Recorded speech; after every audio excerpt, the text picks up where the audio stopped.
maksimal. Terus yang sisanya itu adalah asinkron. Oke, sekarang kita lihat, kita kemarin ya, minggu kemarin kita sudah membahas tentang rantai Markov ya. Ya, rantai apa? Rantai Markov. Kemudian kita juga sudah membahas tentang Q ya. Queuing teori begitu. Oke, saya sebentar. Queuing teori. Saya stop share dulu. Kelihatannya masih ada queuing teori. Oke.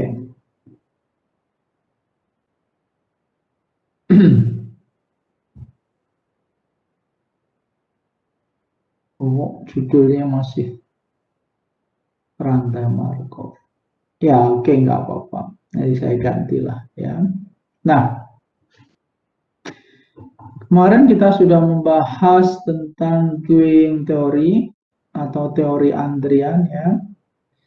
Nah, di sini untuk yang single server dan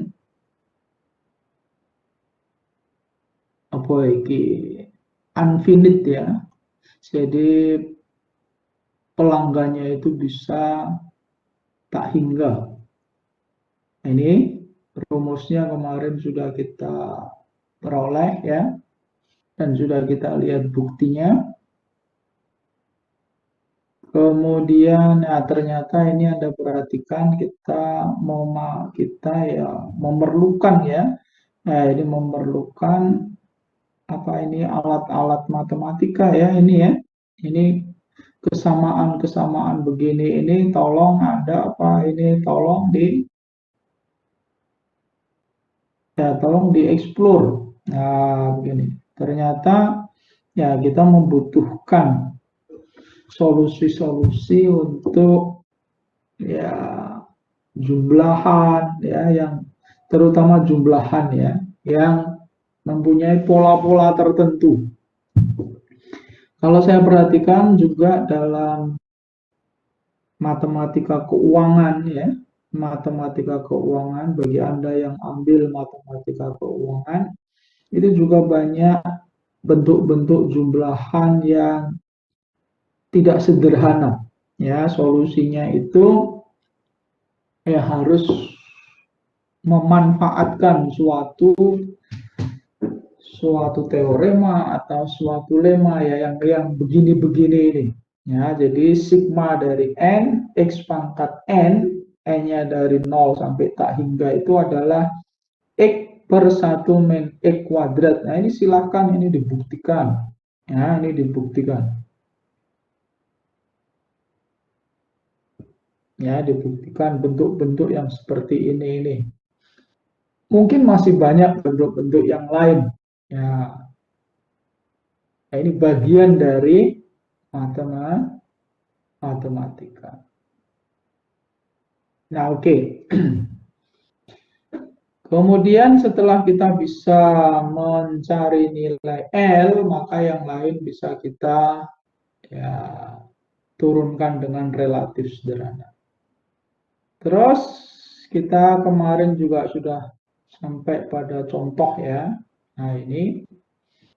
Nah, sekarang kita lihat single server ya sama dan masih berdistribusi ya. Jadi waktu pelayanannya berdistribusi eksponensial, sedangkan banyak kedatangannya itu berdistribusi Poisson. Jadi antara distribusi Poisson ya, Poisson.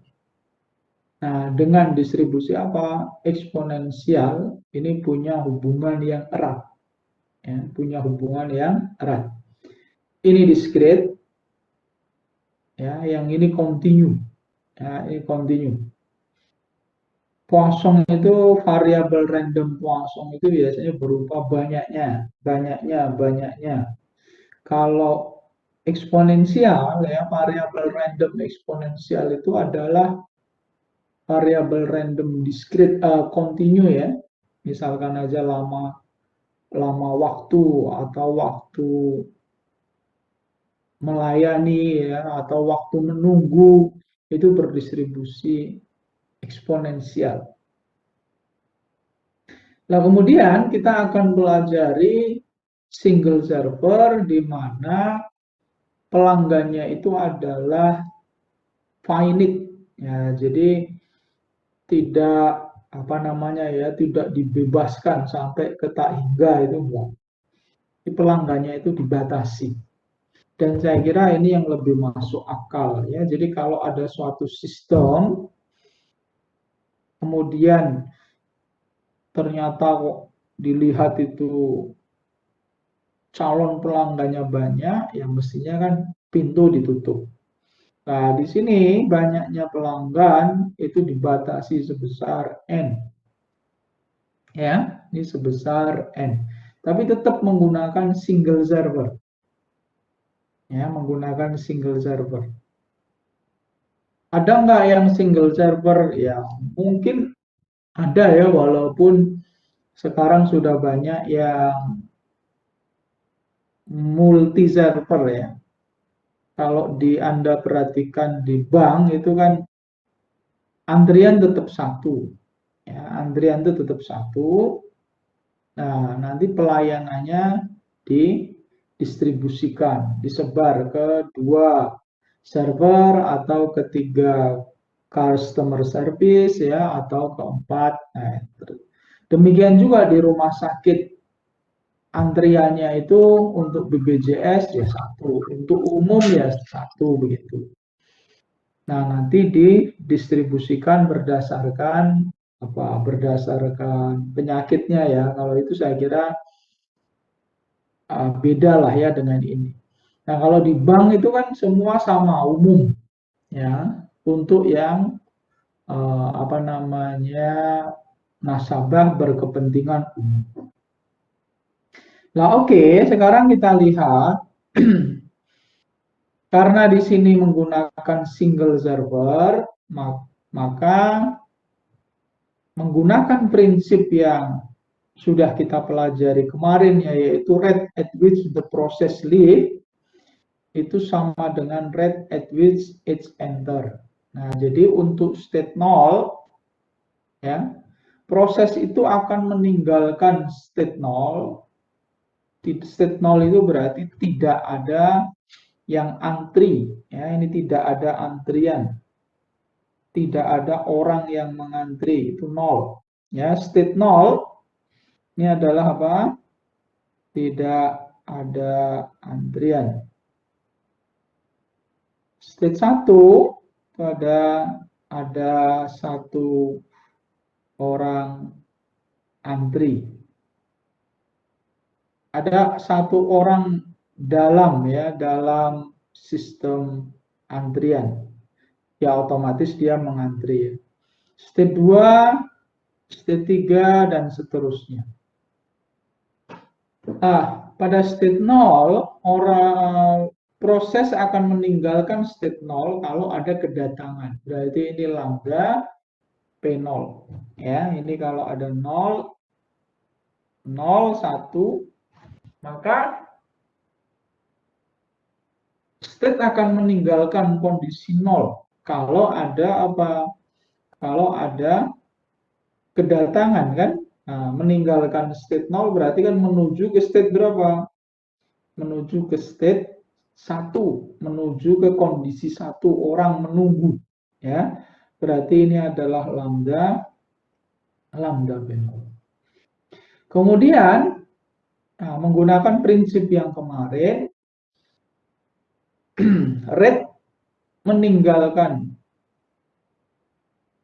state itu ya, itu akan sama dengan apa? Rate dia memasuki state itu. Nah, maka di sini diperoleh kalau suatu kondisi memasuki state 0 itu terjadi kalau apa? Kalau ada satu orang yang ini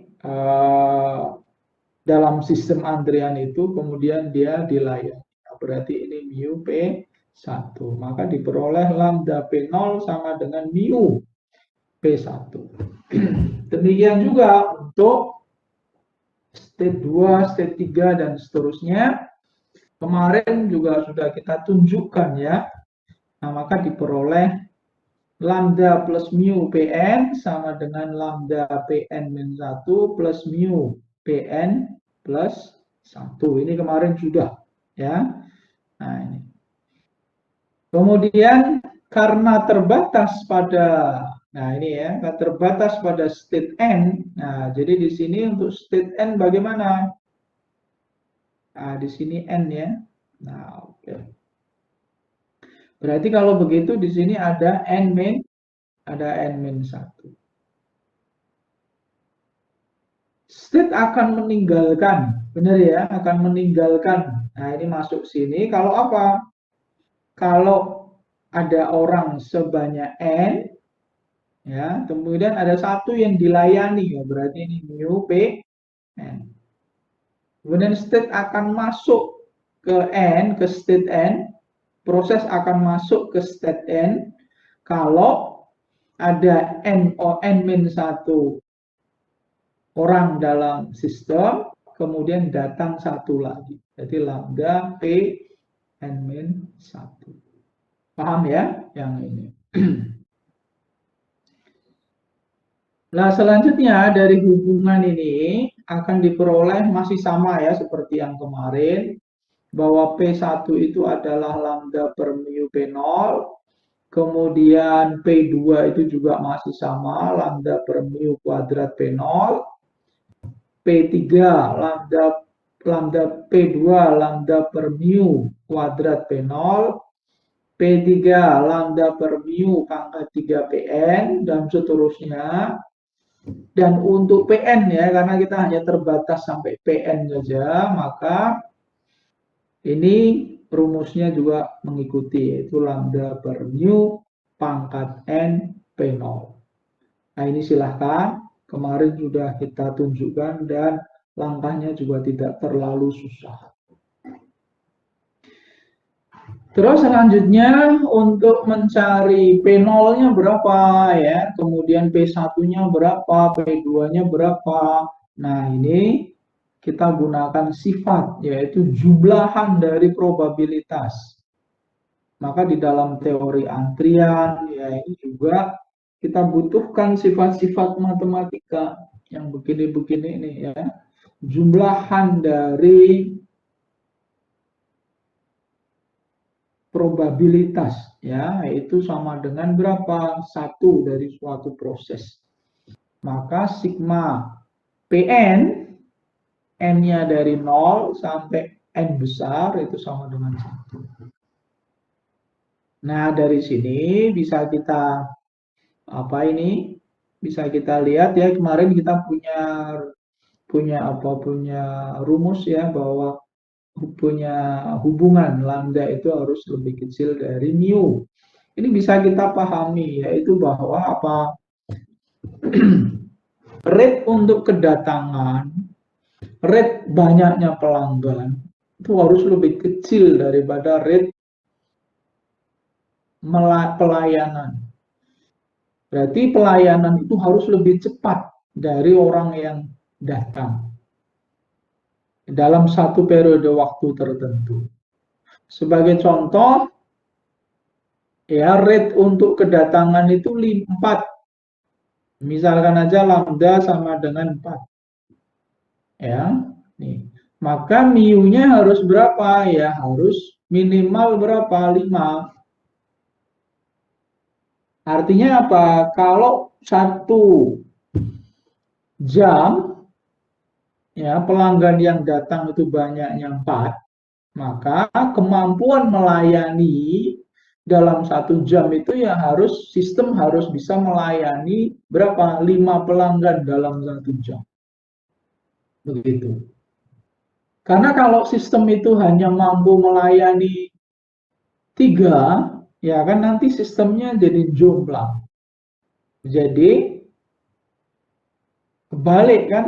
Nggak bisa, jadi overload. Maka kecepatan melayani itu harus lebih dibandingkan dengan ya kedatangan. Terus dari sini bisa kita lihat bahwa sigma Pn itu sama dengan 1. Ya, berarti P0, Pn itu kan, tadi kita sudah punya rumus ya, bahwa Pn itu adalah, nah ini, Pn ya. Nah, oke. Maka, sigma dari Pn itu sama dengan 1 ya. Silakan Anda ini apa namanya, selesaikan ini bentuk deret ya, ini deret apa? Deret deret geometri. Silakan ya, Anda sebagai seorang matematik, statistik atau applied itu deret-deret yang kayak gini itu banyak kita jumpai. Dalam matematika keuangan juga banyak ya deret-deret geometrik ya yang muncul menghiasi permasalahan-permasalahan yang ada. Nah, oke, sekarang kita lihat sigma. Berarti ini kan P0 sigma lambda per mu n ya, pangkat n itu sama dengan berapa ini? Nah, sama dengan 1. Ya sudah, ini kita cari ya. Nih, berarti ini kan kita gunakan deret geometrik ya. R-nya berapa itu? Lambda per mu, lebih kecil dari 1. Ya, terus habis itu apalagi ada berapa ini dari 0 sampai n ya, berarti ada n plus 1 ya, ada n plus 1 probabilitas Pn. Nah, berarti jumlahnya berarti ada n plus 1 ya, maka dengan menggunakan jumlahan deret geometri ya sama dengan P0 1 min R lambda per mu pangkat berapa? Ya banyaknya ini ada berapa? Ada banyaknya suku ada berapa? Ada n plus 1 ya sudah. Divided by 1 min lambda per mu. Nah, monggo dari sini dah ya solusinya gampang. Maka kita lihat bahwa peluang P0 ya ini P0 ini apa? Peluang tidak ada yang mengantri. Peluang tidak ada antrian ya dalam sistem. Nih, ya sudah, ini merupakan fungsi dari apa ini P0 itu? P0 itu adalah fungsi dari lambda, mu sama n besar. Nah, di sini n itu jadi n besar itu jadi parameter. Beda kalau untuk yang unfinite ya, capacity ini enggak ada n besar. Selanjutnya setelah P0 diperoleh ya sudah kita gunakan untuk mencari Pn, P1, P2 dan seterusnya. Sampai Pn besar. Paham ya? Oke. Terus kita lihat ya kita masih mencari L ya. Banyaknya atau panjang ya antrian. Oke. Ya tinggal dimasukkan aja rumus ini.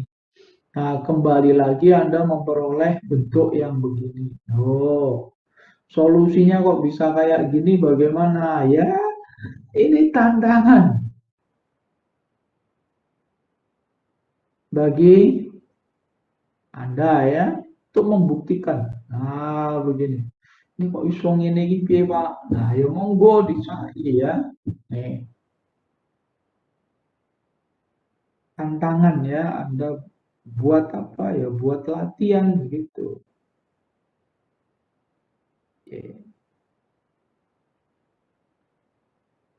Dan sekarang itu lebih mudah ya. Kenapa? Karena berbekal Google aja Anda Ya, bisa lah ya mencari itu bentuk-bentuk yang seperti itu. Kalau zaman dulu, zaman saya itu mencari kayak gitu itu di perpustakaan belum tentu ketemu, ya belum tentu ketemu. Tapi kalau sekarang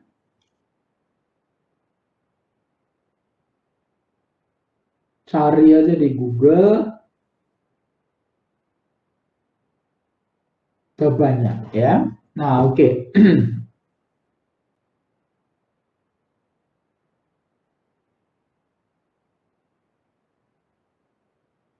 Terus sekarang udah ya yang ini tadi ya. Ini yang ini oke okay, clear ya. Berikutnya kita lihat model MMS. Ya, ini sama, masih model MM itu model distribusi, kemudian S-nya itu adalah banyaknya apa? Server. Nah, ini disebut juga sistem pelayanan multiple, yaitu barisan antrian tunggal yang dilayani oleh lebih dari satu server. Oke, ya, satu servernya ini berarti lebih dari satu server ini dinotasikan dengan C. Contoh penerapan sistem ini adalah di penerapan di bank ya, kemudian di rumah sakit ya, walaupun tidak tidak apa tidak mirip ya, tapi ya adalah di rumah sakit yang begini-begini. Kemudian juga di mana ya? Di instansi-instansi misalkan aja kayak mengurus administrasi kependudukan ya dan macam-macam, sekarang itu sudah mulai banyak yang menerapkan sistem antrian. Oke, laju kedatangan lambda tetap ya. Kemudian apalagi tingkat pelayanan new, ada dua atau lebih server. Nah, terus ada model yang panjang antrian itu tak terbatas, dan jumlah antrian, jumlah pelanggan sama ya ini ya. Oke, kemudian laju ya ini diasumsikan. Jadi pelayanan di masing-masing server itu relatif sama. Jangan jangan jeglek ya, yang satu lambat banget, yang satu cepet banget. Nah, itu jangan. Jadi harus ada standarnya. Oke ya, di sini ada lambda, ada mu, ada c, banyaknya pelayan.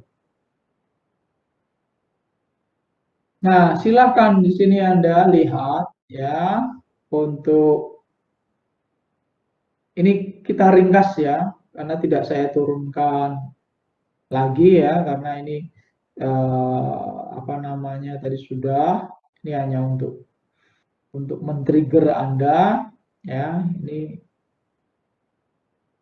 peluang PN-nya begini, kemudian L-nya begini ya. Silahkan Anda apa ya, Anda explore sendirilah ya ini. Oke, berikutnya contoh ya. Ada penjual martabak ya, ini biasa ya, penjual martabak itu enak, habis enak terus ya viral ya, habis viral terus, viral itu tidak harus level nasional ya, level kampung juga bisa ya. Kemudian ini banyak pelanggan. Ya otomatis kalau sudah banyak pelanggan kan kualah. Ya. Akhirnya dia mengajak seorang teman untuk membantu ya, membuat ya ini, membuat martabak.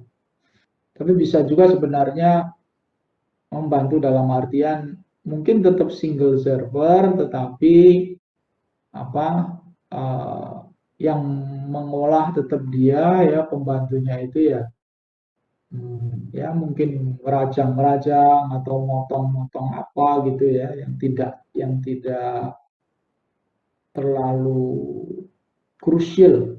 Karena kalau buatan orang sama buatan aslinya itu kadang lain hasilnya.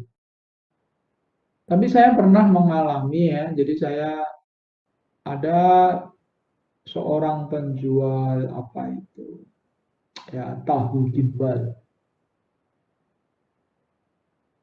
Ya, ini rame ya, laris begitu. Tapi saya pernah harus antri sekitar di atas 45 menit. Waduh, ini saya ya agak komen juga ya. Kenapa? Karena dia mau satu orang melayani sendiri ya, dari yang menggoreng tahunya, menggoreng telurnya, menggoreng gimbalnya, kemudian masih ngulek ya, masih ngulek kacangnya dan macam-macamnya dan macam-macamnya. Motong, kalau kalau kubisnya sudah dipotong ya. Ini rame ya, kebetulan enak dan juga murah. Tapi saya butuh waktu sampai 45 menit sampai 60 menit. Ya, ini demi rasa. Ya, ini demi rasa. Nah, tapi ya saya batin juga ya, bukan batin lagi ya, saya komen, wah harusnya sudah nambah lah ya, nambah klien begitu. Nah, ini Mbak penjual martabak ini menambah sehingga ada 2 server. Ya, anggap aja lah ada 2 server begitu ya. Diketahui setiap 5 menit datang pelanggan baru ya, karena enaknya ya, kan martabak itu ada 2 ya, martabak manis sama martabak asin. Nah, tapi menurut saya kalau 5 menit terlalu cepet ya ini. Dan 4 menit itu juga terlalu cepet ya. Anggap aja ini 10 menit, ini 8 menit ya, atau ya begitu boleh. Tapi oke lah, karena di sini angkanya sudah 5, di sini angkanya 4 ya, kita manut aja. Terus berarti kalau begitu C-nya berapa? C-nya 2 ya. Nah, Anda bisa ya menyajikan di sini setiap 5 menit ada seorang pelanggan yang datang. Berarti kalau dalam 1 jam itu ada berapa? Ada 12 pelanggan. Jadi lambdanya itu adalah 12. Tapi ingat hitungannya ini per jam ya, bukan per menit. Terus dia mampu melayani berapa? 4 menit. Nah, berarti rate-nya untuk 1 jam itu ada berapa yang mampu dia layani? 15. Maka MIU-nya bisa diambil 15. Paham? Ya, C-nya sama dengan. Oke. Terus ada juga yang menuliskan lambdanya dengan 1/5. MIU-nya dengan 1/4 sama saja. P0-nya bagaimana? Ya udah, Anda ikuti rumus ini aja ya. Nih, P0 nih ya. Ya udah. Tinggal Anda ikutin aja rumus ini ya. Tek ketemu 0,4286. Kemudian kalau kita mau mencari ya, ini berarti peluang apa ini? Peluang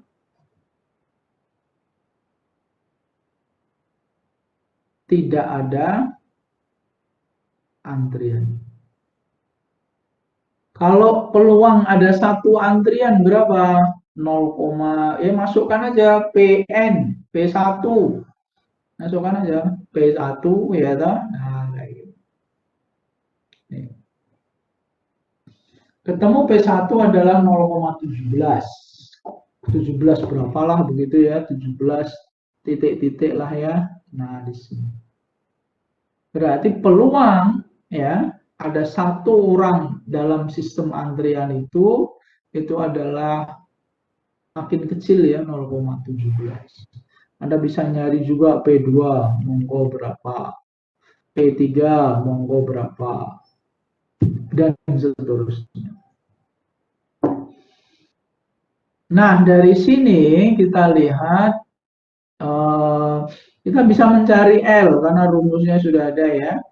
Ternyata rata-rata banyak pelanggan dalam sistem antrian itu kalau dicari itu hanya ya 0,9524 atau mendekati satu pelanggan. Rata-rata banyak pelanggan dalam sistem. Berarti bagaimana? Ya berarti kan kalau hanya ada satu orang ya udah dilayani kan. Nah sehingga ini kelihatannya tidak apa namanya waktu menunggunya itu tidak terlalu lama karena begitu datang bisa dilayani. Ya, nih. Sehingga sangat wajar kalau P0-nya itu adalah 0,4280. Artinya tidak ada orang yang apa namanya mengantri. Maksudnya bagaimana? Kita datang ya, terus habis itu harus mengantri untuk dilayani. Jadi tolong dibedakan ya, apa namanya mengantri sama dilayani. Kalau dilayani itu kan berarti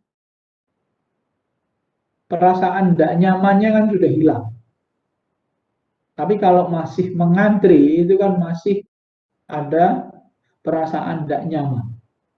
Nah itu tolong dibedakan ya. Kemudian kita bisa lihat LQ panjang panjang rata-rata banyaknya orang yang antri. Kalau L banyaknya orang dalam sistem antrian. Nah, di sini ternyata L-nya juga kecil ya, yaitu 0,15. Artinya apa? Hampir tidak ada yang mengantri. Maksudnya mengantri di sini gimana? Ya, ada satu orang yang dilayani ya atau ada dua orang yang dilayani begitu. Nah, kemudian ada orang datang, berarti ini kan dia harus ngantri ya. Ini harus ngantri, bukan begitu. Enggak, ini sangat kecil sekali. Kemudian kalau kita lihat waktu yang dihabiskan oleh seorang pelanggan dalam sistem, ya ini ada 4,76. Kalau kita perhatikan 4,76. Padahal kecepatan apa ini tadi melayani itu membuat martabak itu adalah 4 menit. Mungkin ini martabak mini ya. Nah, ini. Nah, di sini 4,76 kan sangat dekat ya. Sehingga bisa kita lihat rata-rata waktu menunggu ya itu juga relatif sangat sangat sebentar ya, yaitu 0,762. Kalau angka-angka ini benar ya, tolong dicek ya. Nah, ini tolong dicek angka-angkanya. Nah, pada sistem ini ya kelihatan sekali dengan apa? Apa namanya menambah ya pembantu ini bisa meningkatkan layanan dan membuat pelanggan itu nyaman. Nah, otomatis kan orang beli di situ kan nyaman ya. Nah, coba bisa Anda comparekan bagaimana kalau C-nya 1. Ya, jadi dilayani dengan server tunggal dengan apa namanya pembuat martabak tunggal saja. Ya, bagaimana kondisinya itu bisa Anda bandingkan. Ya, silahkan dibandingkan ya, dibandingkan dengan C sama dengan 1. Oke ya, saya kira itu. Kemudian kita stop sharing. Terus habis itu saya tak share. Sebentar. Saya tak, ya, saya tak share. Nah, ya.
Oke, break sebentar ya tadi.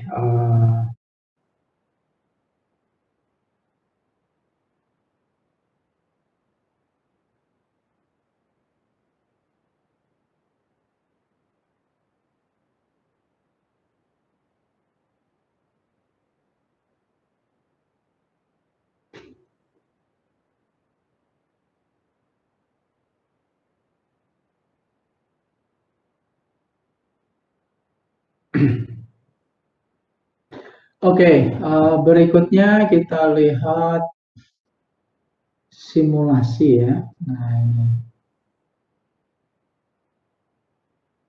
nah mau nggak mau kalau kita belajar statistik ya, kita berhadapan dengan yang namanya simulasi.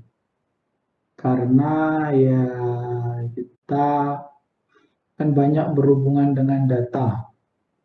Nah, dalam salah satu analisis data itu ya kita membutuhkan apa? Simulasi. Oke.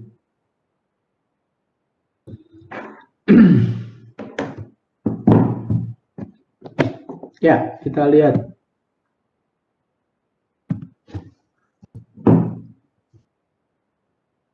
Simulasi.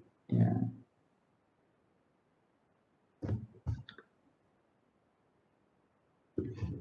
Nah, nanti kita juga membahas tentang Monte Carlo juga ya.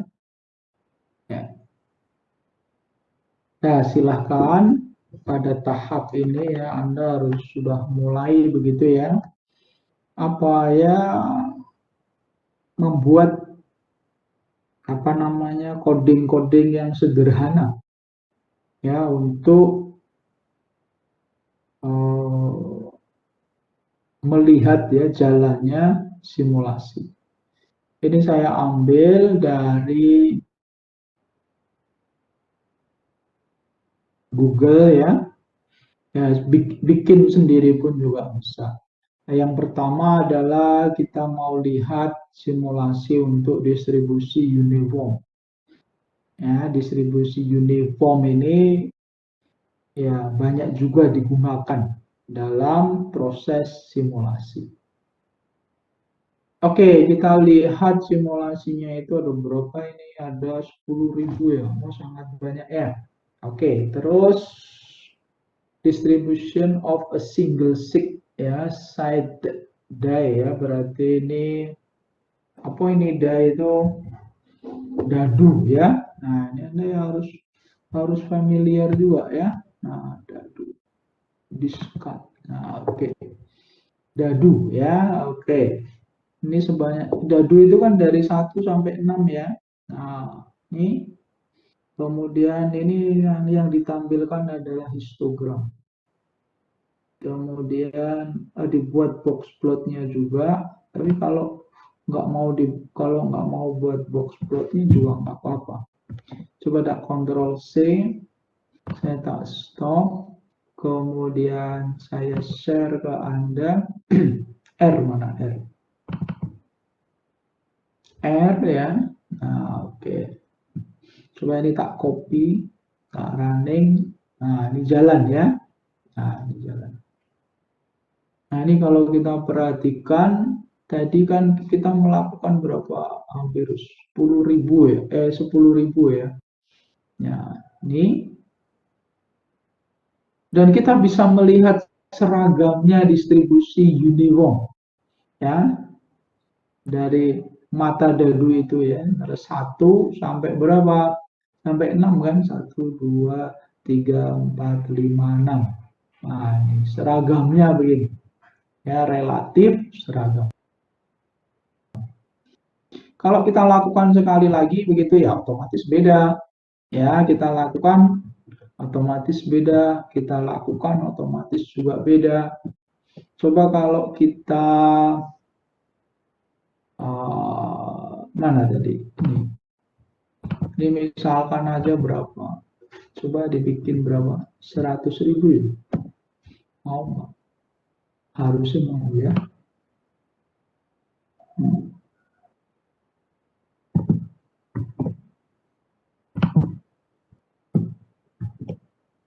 Nah, kalau makin banyak, ini makin seragam.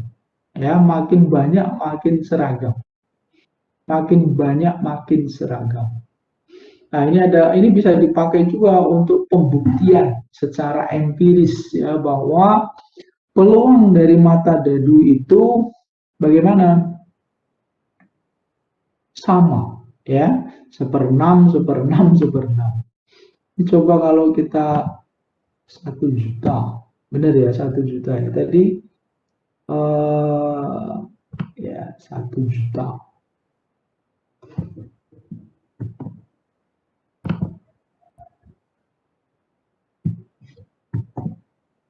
Ya, ini yang tambah. Ya, ini hampir sama ini, sama ya.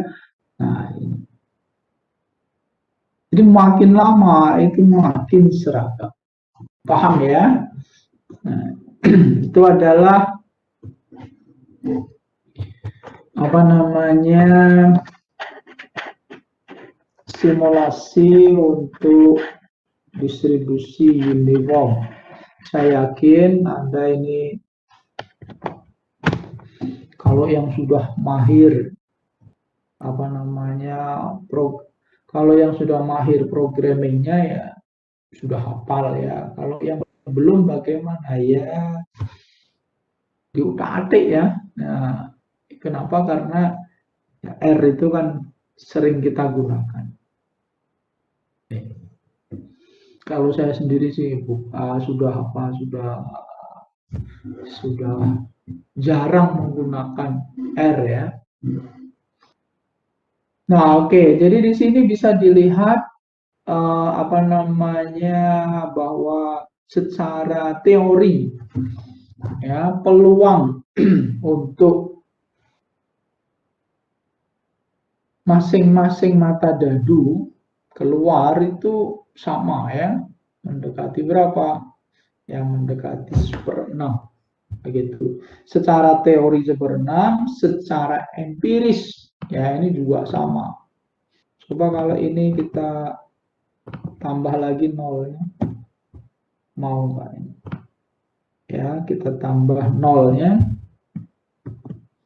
terus ya, nih. Nah, udah ini sama ini ya, sama. Jadi Anda bisa buktikan baik secara empiris maupun secara teori, ini sama. Kelihatan ya, ini sudah sama. Nah, jadi dari sini sebenarnya orang belajar statistik itu apa ya? Orang belajar statistik itu bisa lewat 2 cara. Ya, bisa lewat 2 cara. Cara yang pertama adalah dengan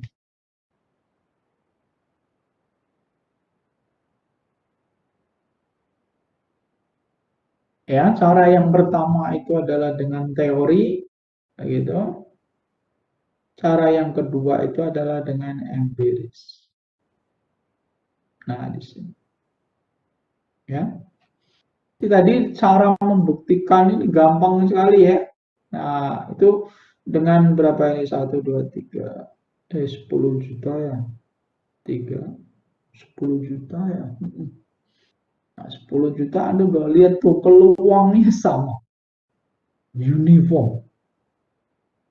Jadi kita bisa menunjukkan ya kepada mahasiswa, kita bisa menunjukkan kepada semua orang bahwa secara empiris peluang mendapatkan apa? Ya, peluang mendapatkan mata dadu ya itu sama. Maka saya masih ingat ya, ada teori dalam probability yaitu membuktikan ya, peluang mata dadu itu bisa dengan apa? Dengan ya P1 mata 1 ya. Sama dengan apa? Ya ini banyaknya ya banyaknya itu berarti ya cuma banyaknya mata 1 ya per N-nya berapa? N-nya kan 6, ya juga 1/6. Ini secara teori. Tapi bisa juga kita pakai limit, ya. Nah, ini secara empiris.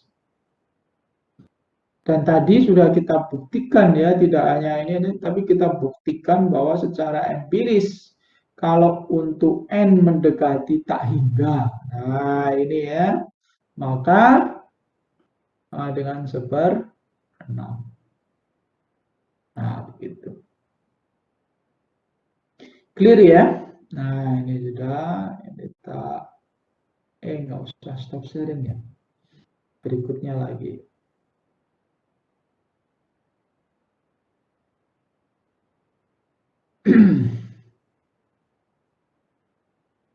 Terus sekarang kita lihat ya, ini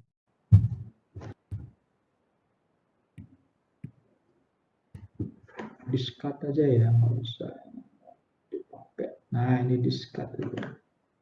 Oke. Ini uniform juga ya. Nah, kita lihat pakai box plot boleh, enggak juga enggak apa-apa. Saya belum stop, saya nggak tahu, saya sudah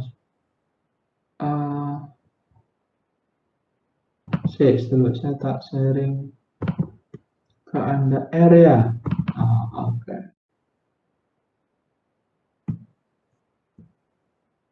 Nah, ini adalah apa namanya,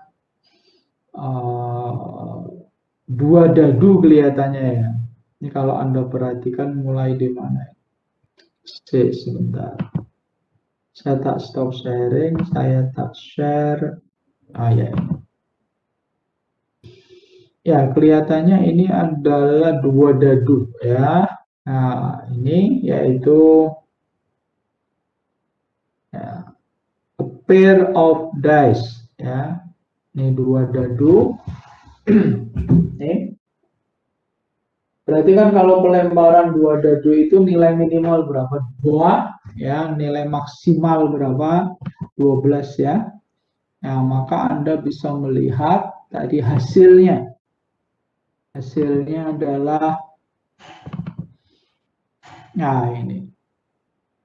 Dan ingat kalau dua dadu itu bukan simetris lagi, enggak. Kalau dua dadu itu berarti ya angkanya dari 2 sampai 12 kan.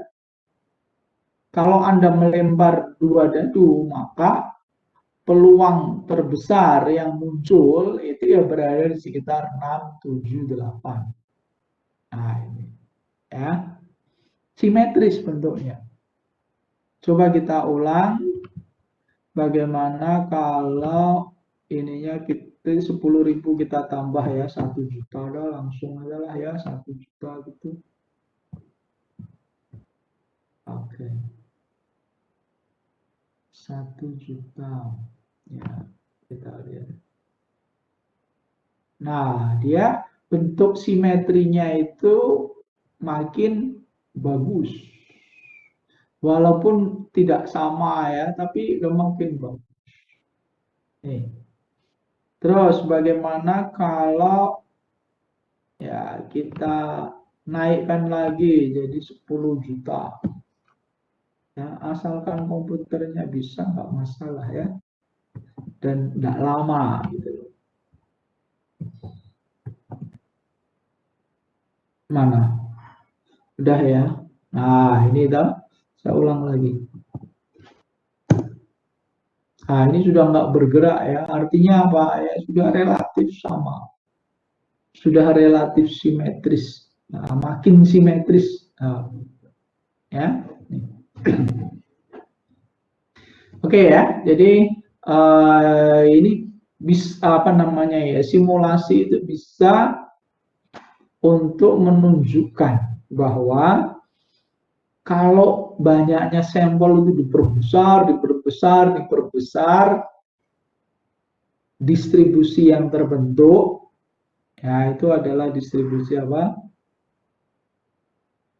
Normal ya. Ini kan dalam rangka menunjukkan begitu, mendekati normal. Nah, jadi teori yang selama ini Anda peroleh, yaitu bahwa kalau untuk N makin besar, maka data makin mendekati normal, ya itu benar adanya.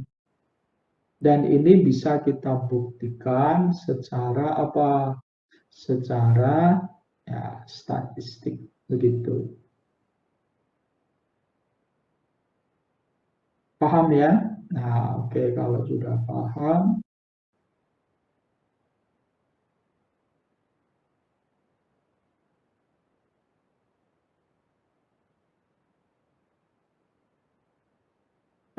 berikutnya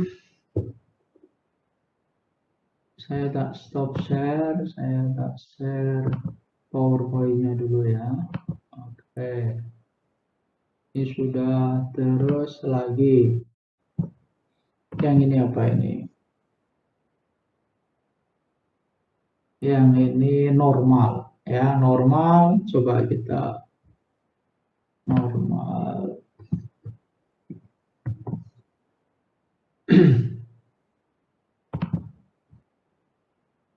Stop share. R ya. Oke, terus ini R. Ini bentuknya tidak terlalu normal. Kenapa? Karena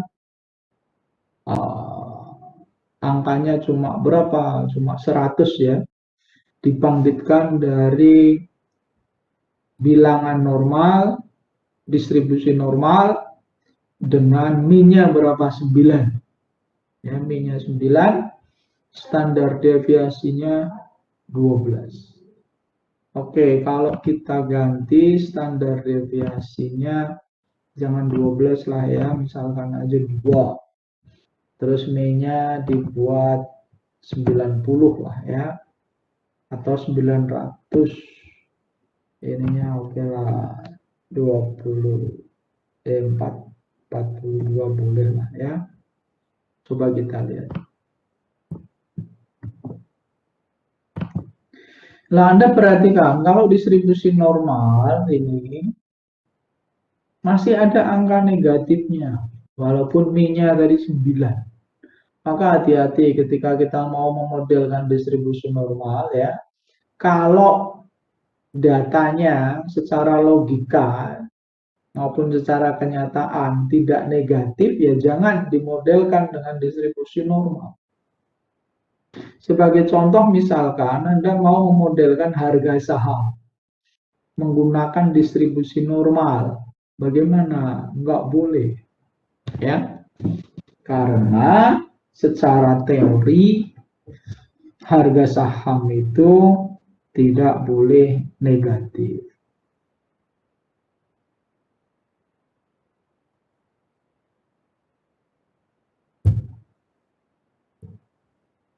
Paham ya? Nah, oke.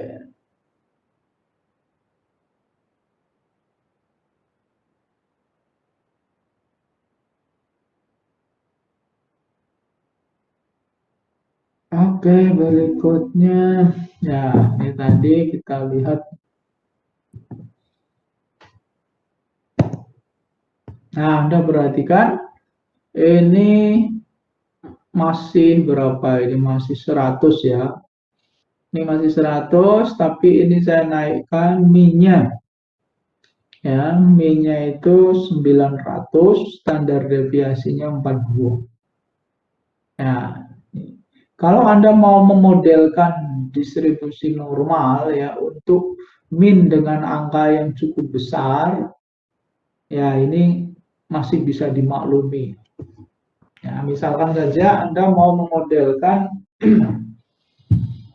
suatu harga saham yang rata-ratanya itu 2000.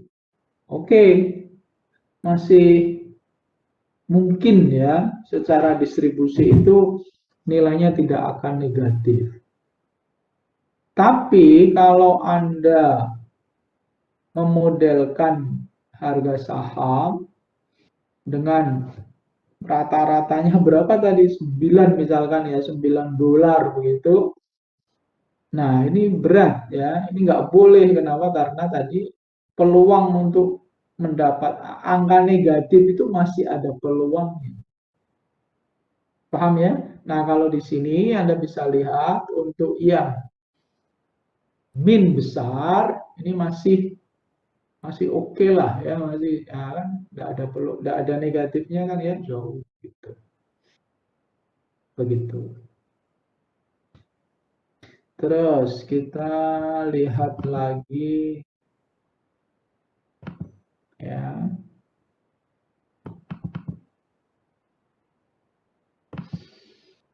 Nah, ini untuk memodelkan ya regresi linier ya atau model linier. Nah, oke kita lihat.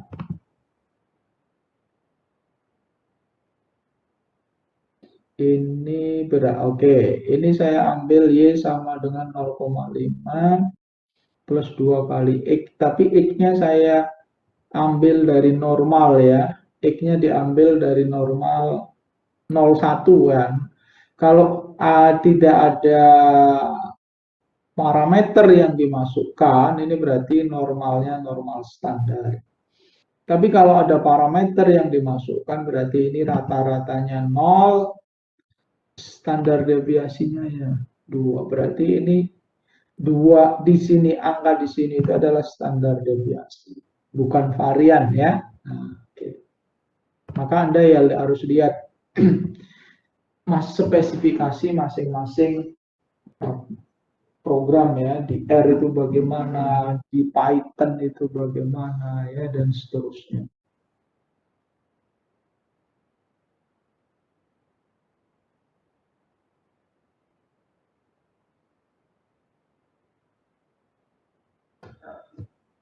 Oke, kita lihat di sini. Walaupun sebenarnya X itu enggak apa namanya kan konstan ya. Tapi nggak apa-apa lah kita simulasikan di sini.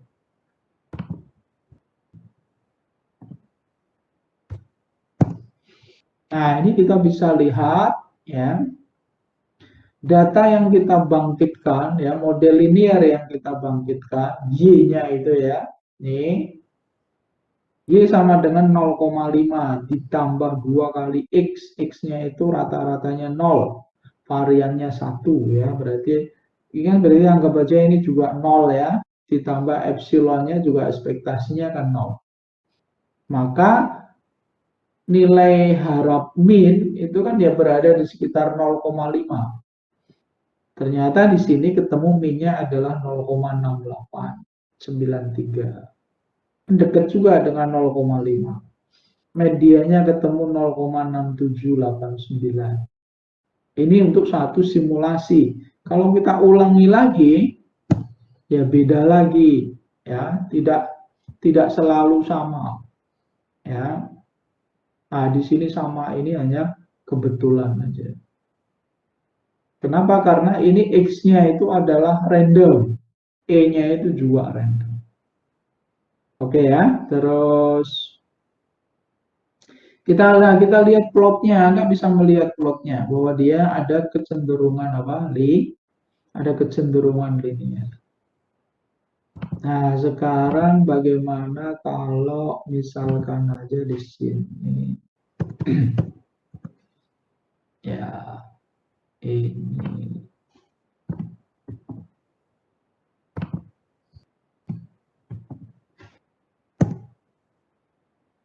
Nah, ini duanya mu plus betanya betanya belum saya masukkan. Beta kali X. Oke, nggak apa-apa. Nah, ini Anda perhatikan. Ini untuk simulasi berarti kalau ini simulasinya normal biasa aja ya, karena ini tak konstan juga ya. Di sini konstan. Jadi kan sama aja ini 2,5 plus E ya, E-nya itu dari normal. Ya. Maka dia menyebarnya ya, dikarenakan ini bukan model linear ya, ini model model konstan ya, maka dia menyebarnya ya relatif datar. Kalau ini Anda perhatikan menyebarnya dia ada tren naik ya, ya ada tren naik. Oke. Iya toh. Stop share. Saya menampilkan apa tadi? Oke. Nah, ini ya. Ya, ini. Oke. Ini dia modelnya kan ini model konstan ya. Nah, maka dia ya udah stabil ya, dia datar pergerakannya. Berbeda dengan yang tadi, kalau 2 kali berapa X ya? Nah, 2 kali X kecil begini. Oke. Bener ya. Oke. Terus R mana R?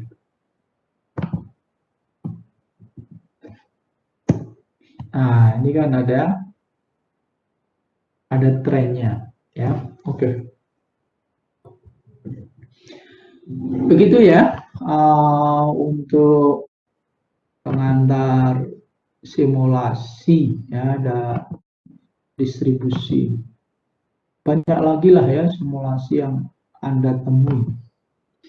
Nah, sekarang saya mau menerangkan ke Anda sedikit tentang Monte Carlo. Ya, ini Monte Carlo yang sederhana. Monte Carlo dari distribusi probabilitas ya. Distribusi probabilitasnya itu distribusi probabilitas diskrit ya. Oke. Monte Carlo method are widely used class of computational algorithm for simulating the behavior of various physical and mathematical system ya, and for other computation. Nah, jadi banyak digunakan. Nah, salah satunya nanti bisa Anda lihat, kita bisa memodelkan harga saham dengan menggunakan apa? Simulasi Monte Carlo. Oke, banyak sekali digunakan ya dalam ekonomi, dalam pembuatan keputusan ya, dan seterusnya lah, etc. Nih. Nah, langkah-langkahnya bagaimana? Langkah-langkahnya adalah set up probability distribution. Ya, what is the probability distribution that will be considered in the simulation? Kalau distribusinya diskrit, ya sudah pakai aja distribusi diskrit. Caranya bagaimana Pak? Ya dari data kita hitung ya. Peluang terjual angka terjual 1 berapa, peluang terjual komputer 2 berapa, peluang prosentase proporsi frekuensi penjualan 3 komputer berapa, frekuensi relatif penjualan 4 komputer berapa, etc. Misalkan saja Anda mengamati selama berapa? Selama 5 minggu, 100 minggu. Dari 100 minggu itu kan ada data. Terjual 1 komputer, terjual 3 komputer, terjual 4 komputer, terjual 5 komputer, minimalnya berapa, maksimalnya berapa, kan kelihatan. Nah, itulah yang dipakai sebagai probability distribution, distribusi probabilitas. Oke ya, clear ya. Kemudian apa? Nah, untuk menghubungkan dengan angka random, itu kita diminta membuat distribusi probabilitas kumulatif. Nih. Kemudian kita bikin apa intervalnya, ya interval. Dan dari distribusi probabilitas kumulatif kan muncul interval, ya antara misalkan aja antara berapa misalkan 0 sampai 2, 10, 10 sampai 20 dalam persen ya. Nah, dan seterusnya sampai 100. Kemudian generate random number. Nih, dan lakukan simulasi. Nih ya, simulasi. Contoh ya, yang pertama adalah kita mau melihat apa di sini. Ya, ini yang sederhana aja ya, penjualan cake ya. Nah, setiap hari. Nah, jadi dia mengamati ada berapa ini ya? Ada misalkan aja di sini ada berapa? 200 hari. Nah, dia melakukan pengamatan. Berapa? Selama 200 hari.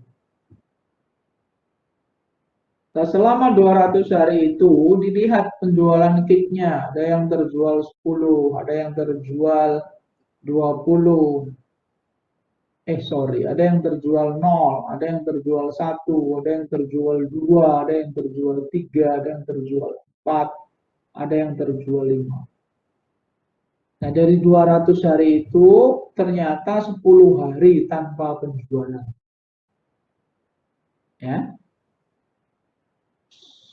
20 hari dengan penjualan 1, 40 hari dengan penjualan 2, dan seterusnya distribusi kayak gini, distribusi relatif, frekuensi relatifnya. Yang namanya orang berbisnis, berusaha itu ya begini ya, tidak tidak tidak stabil. Nah, tidak stabil gitu. Kalau yang namanya ASN, PNS, pekerja, boleh buruh lah ya, itu kan stabil. Tapi kalau yang namanya wira swasta, ya naik turun. Ya, naik turun.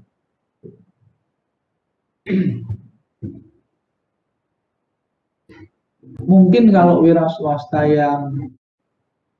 yang sudah mapan ya, contohnya kayak penjual bakso.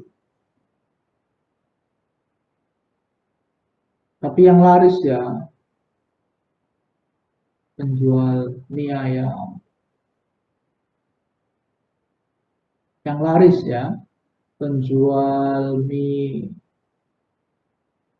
Jawa, nasi goreng, terus bakeri ya. Yang laris-laris tapi ya, resto-resto yang laris. Ini kemungkinan besar mereka sudah stabil. Asalkan mereka mau buka. Ya, sedia berapapun habis. Bahkan kalau tidak buka, ditanya ya sama pelanggannya, kapan itu bukanya? Ya, saya sudah ingin makan. Nah, begitu. Ya, ini bagi yang laris-laris inilah ya.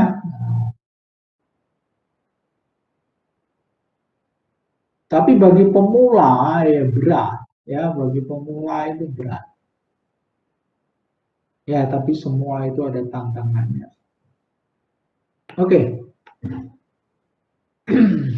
Makanya kan Anda dibela-belain kan ya ambil S2. Bahkan S2-nya matematik lagi ya. Nah, jangan khawatir ya, S2 matematik itu malah peluang jadi pengajarnya itu lebih gampang ya. Dan mungkin juga ada lowongan-lowongan yang lain ya, dibandingkan dengan misalkan aja MN dan sejenisnya. Oke. Jadi perusahaan, jadi manajer toko ini, tapi ya lucu ya kalau manajer toko penjualannya masih gini ya, nggak apa-apa lah. Langkah berikutnya apa? Ya buatlah, ini kan frekuensi, ya ini frekuensi relatif.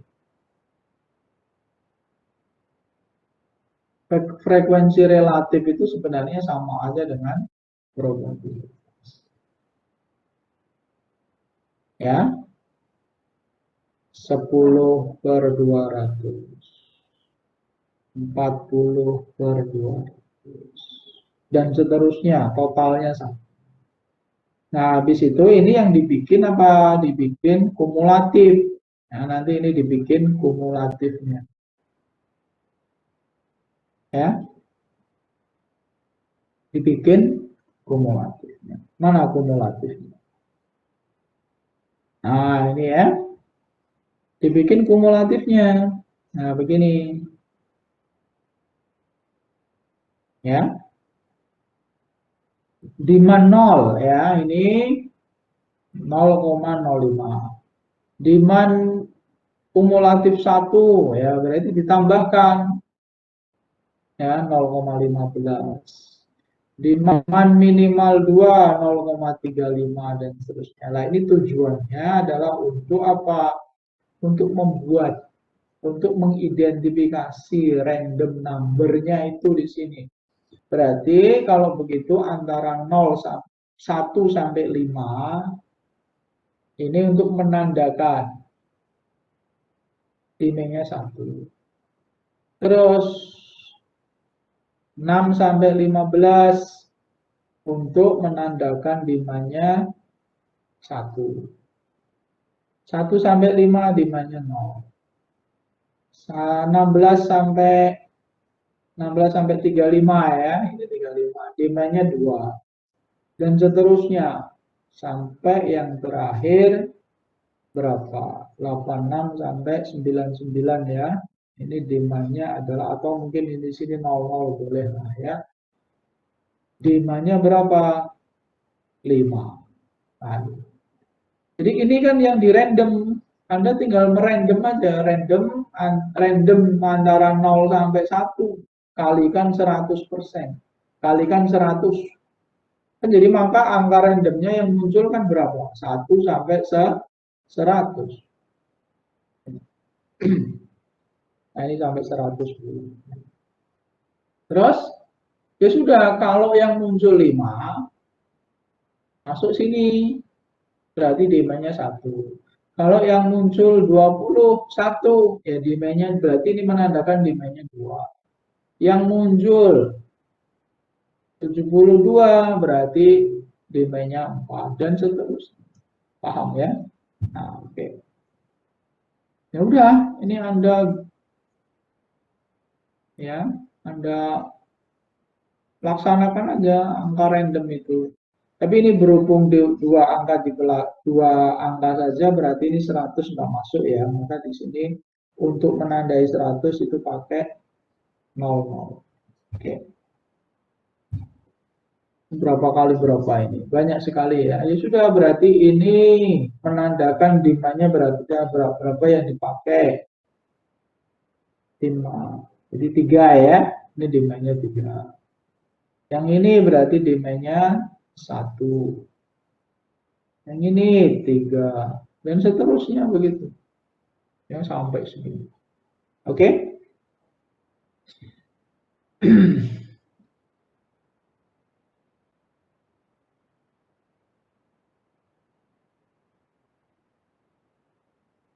Nah, misalkan di sini kita,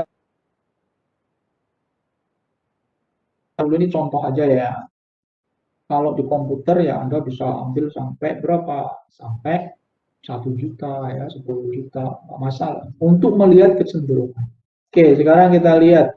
52, 3, 06, 1, 50, 3, 88, demand-nya 5, dan seterusnya. Ya, ini maka dari sini bisa kita, ini bisa dipakai Excel gampang, tapi pakai R mestinya bisa. Ya.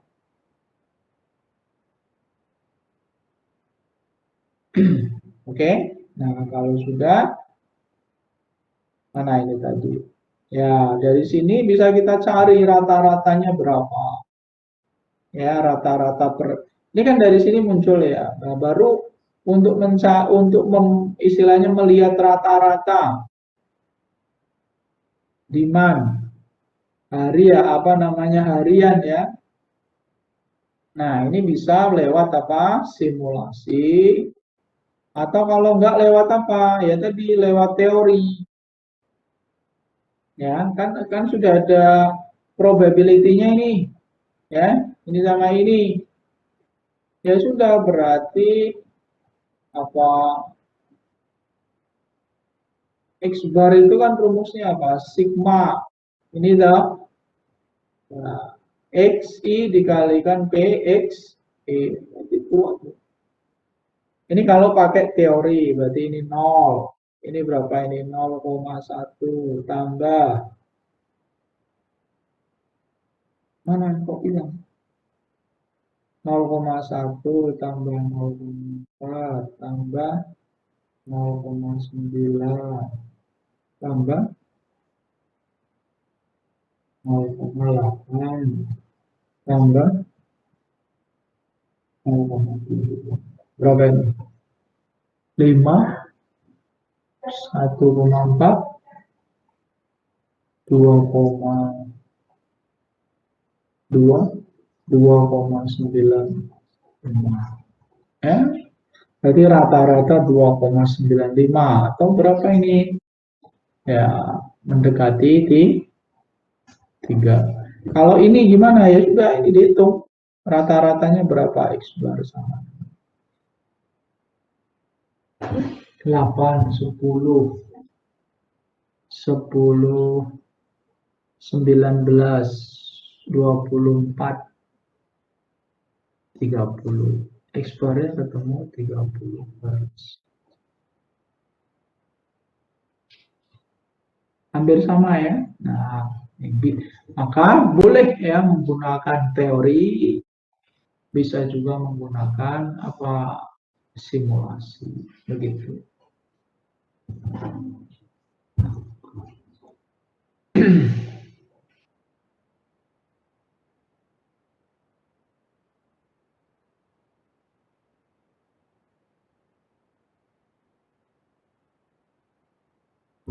Oke, begitu Mas Mbak.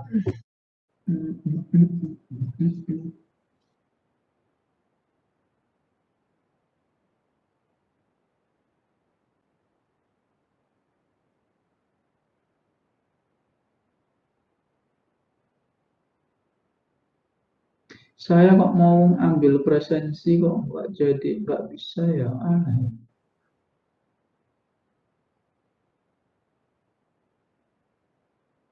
Oh ini boh, coba ya, coba.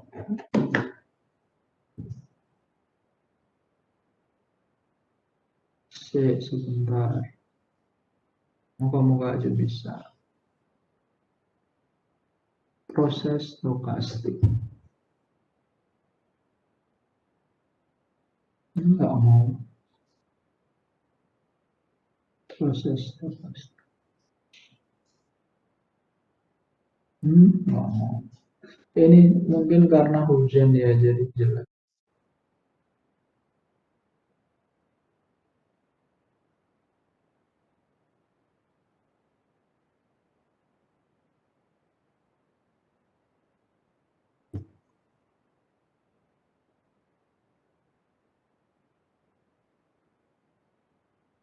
Enggak mau. Tidak berhasil. Oke.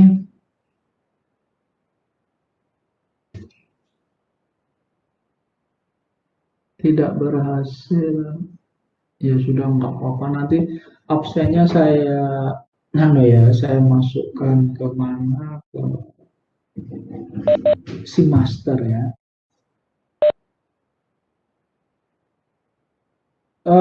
Selanjutnya untuk materi minggu depan itu masih tentang simulasi ya, simulasi Monte Carlo, tapi saya ambil untuk harga saham. Nah, silahkan. Tadi yang simulasi tadi itu Anda bikin programnya ya di R. Nah, jadi silahkan dibikin programnya di R, kemudian minggu depan tunjukkan ke saya untuk di running ya, udah jalan apa belum. Nah, berhubung di R ya Anda simulasinya itu jangan cuma 10 ya, sampai 1000 boleh, 10.000 boleh, 1 juta. Begitu ya. Ada pertanyaan silakan.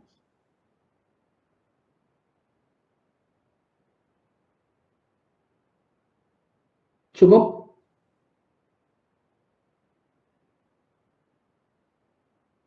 Halo? Ya, oke. Jadi untuk minggu depan ya, tolong Anda cari simulasi, Anda buat ya coding untuk simulasi yang tadi atau yang sejenis ya, tidak harus. Baiklah, terima kasih. Berhubung saya nggak bisa absen nih semesternya agak error atau mungkin karena mendung juga ya.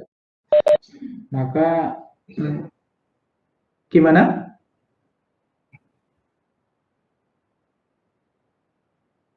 Oh begitu, ya oke. Terima kasih.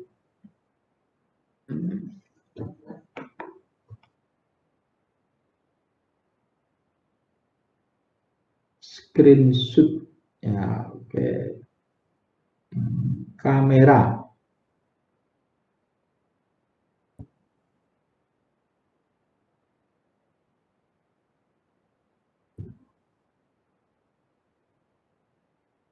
Ya mungkin karena ya apa cuaca juga ya sekarang lagi. Coba sekali lagi deh. Tapi tadi nggak bisa.